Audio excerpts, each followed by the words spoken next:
دا ورو سوال کړی چې کله نه کله بعض ډاکټران یو بیمار ته د شراب د څښو وایي چې دې کې به ستا د بیمارۍ علاج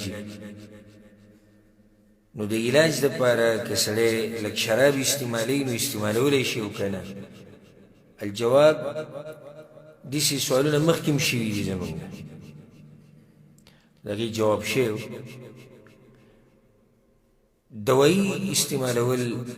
علاج کول دا خو موږ ته شریعت ویلي دي چې علاج وکړئ او دوایي استعمال کوي خو علاج په هغه څه باندې چې شریعت اجازت ورکړې ده خو نه چې علاج کوو چې به څه دې وکړو امام ابو داود رحمه الله یو حدیث راوړی ابو الدرداء رضی الله عنه پیغمبر صلی الله علیه وسلم وایي ان الله انزل الداء والدواء الله دې ځمکې ته بیماري م راکوزه کړې ده الله علاج م راکوز کړی ده دواړه یې راکوز کړي دي وجعل لكل داء دواء او د هرې دوایي دپاره علاج الله پیدا کړی فتداو علاج کوئ علاج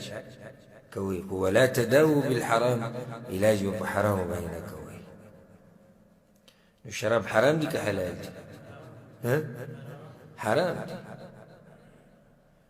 نو چې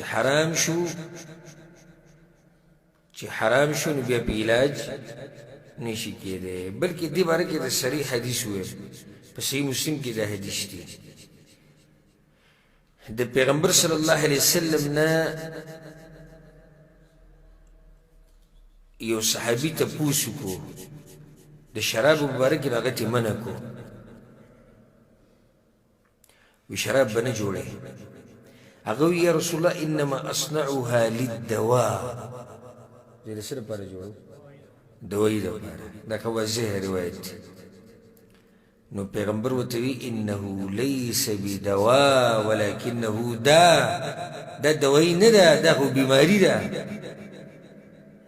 شراب دوایي نه ده شراب خو بیماري ده چې زه د علاج دپاره جوړوم نو پیغمبر صلی الله علیه وسلم هغه منع کړو حاصل د جواب دا شو چې شراب حرام دي او حرام په علاج کې استعمالول څه دي ناروا دي والله اعلم